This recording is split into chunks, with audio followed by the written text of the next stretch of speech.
Assalamualaikum warahmatullahi wabarakatuh. Perkenalkan, nama saya Fatma Aini, NPM 1824. Di sini saya akan menjelaskan materi tentang proses klaim. Yang pertama yaitu penjelasan proses klaim dalam manajemen asuransi kesehatan.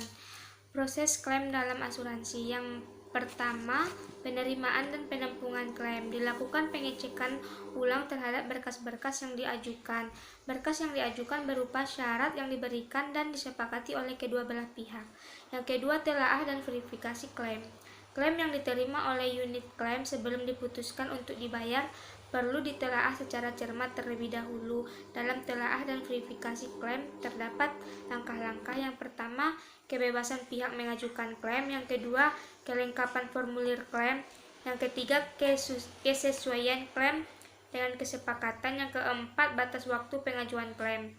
Yang kelima, kewajaran klaim seperti jenis obat, diagnosis, atau tindakan. Yang C, ada penyelesaian klaim. Dalam penyelesaian ini dibagi dua kelompok. Yang pertama, tahap penyelesaian klaim PKK atau telaah isi klaim, periksa isi kontak. Yang kedua, tahap penyelesaian klaim peserta atau telaah isi klaim, periksa isi kontak. Yang D, pembuat keputusan. Hasil dari tahap verifikasi klaim dihasilkan keputusan terhadap klaim.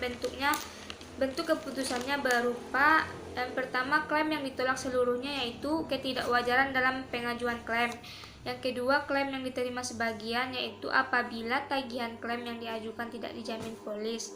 Yang ketiga, klaim ditangguhkan penyelesaian, yaitu persyaratan belum lengkap dan penyelesaian dari kedua belah pihak. Yang keempat, klaim yang diterima secara keseluruhan, yaitu persyaratan telah lengkap.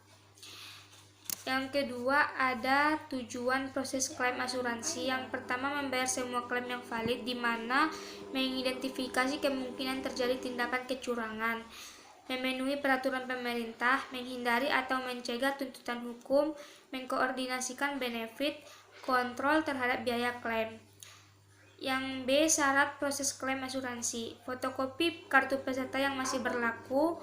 Yang kedua, formulir keterangan medik yang berupa identitas pasien, tanggal pemeriksaan, diagnosis tindakan yang dilakukan, tindakan khusus, rincian biaya, tanda tangan dokter.